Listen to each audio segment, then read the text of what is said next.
illustration technique, 002, capturing your line work. So, you've created a hand-drawn illustration, like this one, which is a black and white pen and ink drawing on paper. Now, the goal is to capture it and have a file that is high enough in quality to work on in a digital environment. This video discusses ways to quickly capture your work, as well as tips to adjust and clean up your file. The program I'll be using for this demo is Adobe Photoshop, but most of the functionality I'm describing can be found in similar editing programs, so use what works for you. For most of us, the choices available for quickly capturing line work would be a phone, document scanning apps, digital cameras, and flatbed scanners. They're not all equal, but each has the potential to produce a usable file. Ideally, you'd have access to a high-end large format scanner for capturing all your work, especially if it's for a final project or client contract, but most of us only have quick access to a desktop scanner, if any at all. I've found that desktop scanners do a good job of capturing line work, and you don't have to feel limited to the often letter-sized scanning area.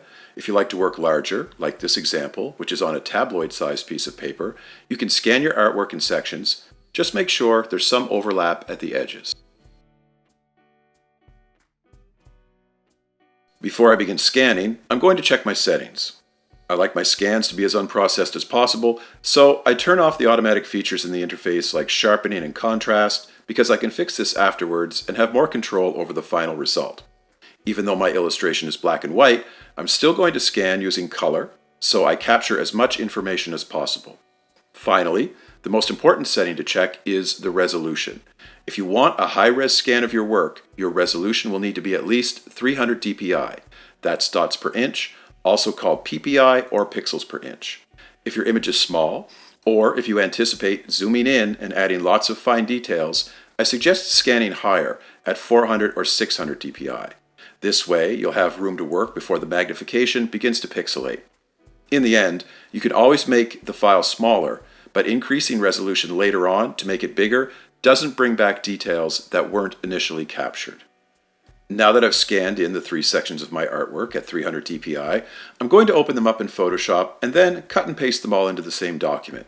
Next, I'm going to make sure that none of my layers are locked. To combine these layers into a single reconstructed version of my original artwork, I'm going to use the Auto Align Layers function under Edit. This function will automatically line up my edges and create a single image from the 3 pieces, even if one of them was scanned at a crooked angle.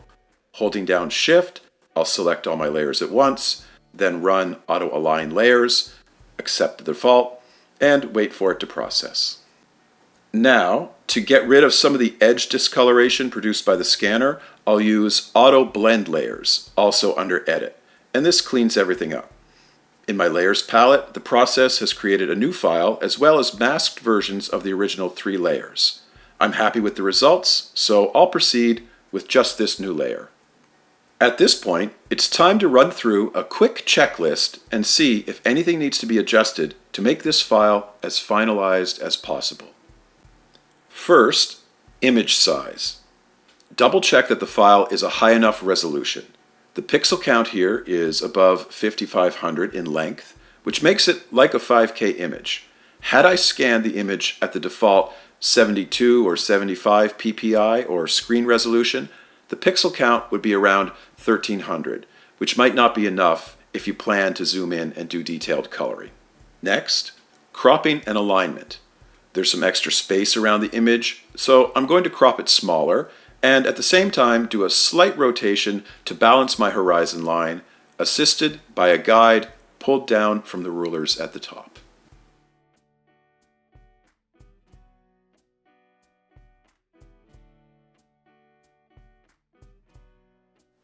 Color and contrast are also important elements to check.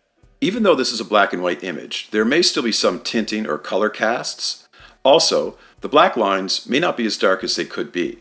I like to run a quick auto color and or auto contrast on images like this, and usually that's enough to balance the color and bump up the contrast. If there's still some persistent colors present, like this odd rainbow effect produced by the scanner, I can desaturate the image and get rid of the color information altogether. Note, my image is still in RGB format. I haven't changed it to grayscale. Finally, before I consider the image ready to go, there's cleanup and touch-ups.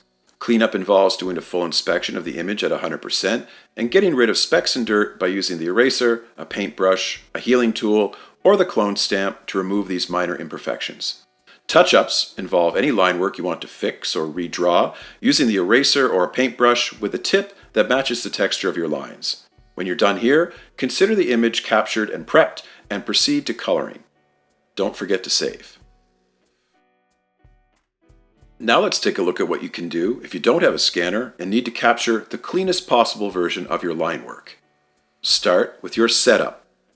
You're going to want the light to be even on the whole image. You can use a lighting kit on either side of a table, as I'm doing here, or find the best location in your home where the light is even, like by a window on a cloudy day, or any brightly lit room with several light sources.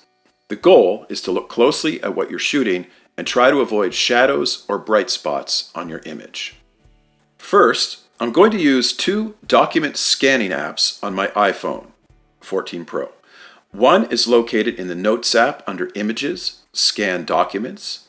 The other is the Adobe Scan app. Both of these apps are designed to locate the edges of your page, automatically straighten and align your image, and increase contrast. All I have to do is line up my image and let the camera take the picture. There are a variety of scanning apps available for different devices, some with additional features that recognize text or convert lines to editable formats. Next, I'm going to use my phone camera by itself. The goal here is to capture an image that is in focus, shot straight down, and evenly aligned. I'll take one picture with the kit lights on, one with them off using the room's natural light, and one with a single bulb desk lamp for comparison. Lastly, I'm going to take a more traditional picture with a digital SLR camera. Like the phone, the goal is to focus the lens, shoot straight down, and keep the image aligned. A tripod would be useful here to reduce movement and maintain more consistent focus. With a wide-angle lens, some bowing can occur when the size is maxed out, so I'm going to zoom in until the page edges look straight. I'll take a few shots here with different lighting conditions for comparison. Now let's take a look at the various images in Photoshop. First up, the Scan Documents file from the Notes app. The alignment and contrast both look good, the image is straight, the background looks bright white, and the black lines look dark. Now a quick check of the image size. I opened the PDF at 300 dpi, and the image is almost 2300 pixels wide. If I zoom in, there's some pixelation. Based on the size, this is a medium to high resolution image, not necessarily a super high resolution image. The Adobe Scan document is next. Contrast and alignment, also great. This is the strength of these apps. It's what they do really well. It's almost like magic. It's 3500 pixels wide, bigger overall than the Notes one. A zoom in also shows some fuzziness and pixelation. This is a likely product of the size, the movement of my hand, and the automatic corrections performed during capture.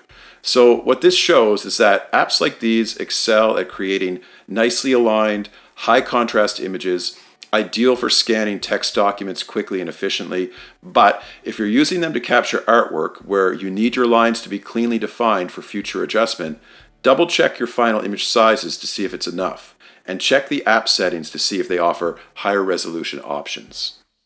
Now we move on to the phone camera with even lighting.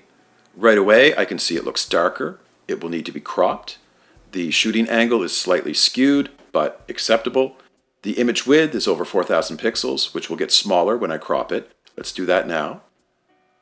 That takes the image size down to around 3000 pixels. If I run auto contrast and auto color, I can see my white background is still dark. There's some gray in there. If I open my info palette and hover over the image, I see there's an average of 20% gray in the area that I want to be white.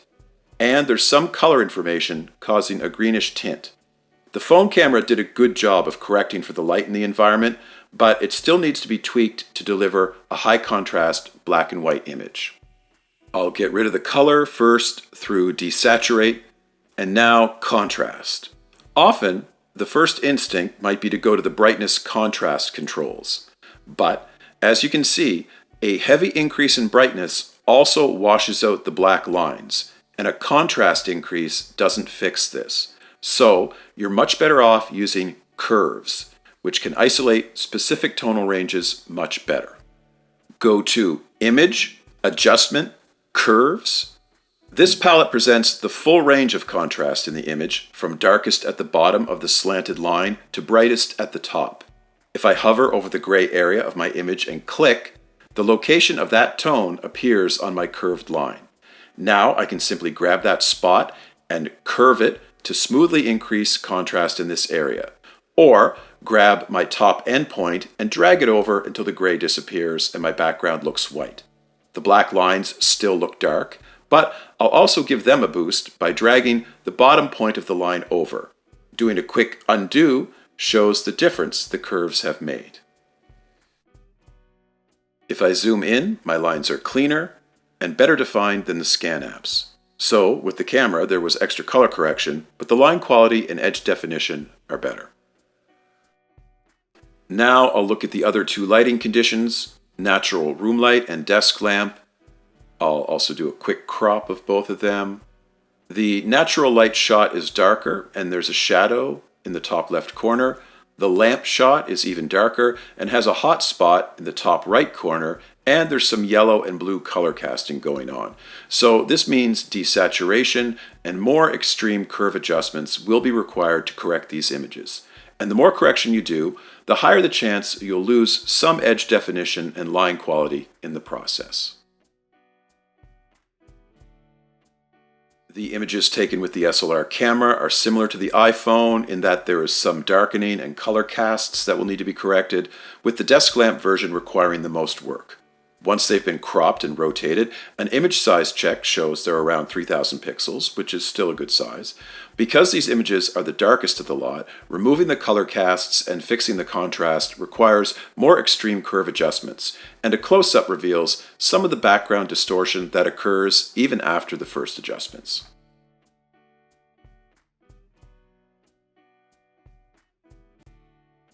Lastly, a bonus troubleshoot. Let's take a look at an image that was shot at a poor angle by a terrible photographer with the phone camera and see if there's anything that can be done to correct it. Cropping and rotating are a good place to start, but the sides of the paper are still askew, and to fix this, the Distort tool is the best choice. Go to Transform, Distort, and when the bounding box appears, you'll be able to grab each corner and move it independently, one at a time, gradually straightening all the sides. One drawback is that this readjustment may not preserve the original proportions of the image. This looks a little shorter than the original. So a more efficient approach to take would be to create a new document at the exact size of the original, which I know was 17 by 11, tabloid sized. Then all I have to do is copy and paste the photo, activate Distort, and drag the sides of the image up into the corners until everything is straight, aligned, and proportioned accurately. Try to do it all in one step if you can, it's easier. Then it's just a matter of going through the checklist to adjust the contrast, color, and overall image quality. So to conclude, let's quickly take a look at all of our results, keeping in mind the goal was to capture the best quality image if a scanner was unavailable, one that has the best resolution and the highest level of detail. The two scan apps were great at instant image processing in terms of contrast and alignment. The resolution wasn't quite as high as the cameras in one case, and the close-up details had some pixelation, but I'm sure the future will only bring improvements in these areas, so always check the updates and the settings. The phone camera required some minor adjustments to achieve a clean black and white image, but the resolution was high and the sharpness of the line work was well captured. The SLR camera, at least this particular model, had good resolution and sharpness, but the darkness of the image required an amount of correction that caused some loss of information in the effort to increase contrast and reduce background noise. So for me, the best results in a scannerless situation would be my phone camera with good lighting and some well-controlled file adjustments afterwards. But with the checklist I've described, there are always options to make a captured hand-drawn image better before you do additional work, or send it to your instructor to review. Hint, hint. And just to review, those steps were: number 1, capture your image. Number 2, check the image size. Number 3, crop and rotate. Number 4, remove color with desaturate. Number 5, adjust contrast automatically or with curves if needed. Number 6, clean up unwanted marks. Number 7, touch up marks that need adjustment.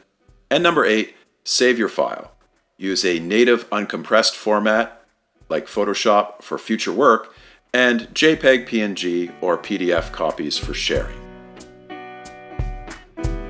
Thank you for your time.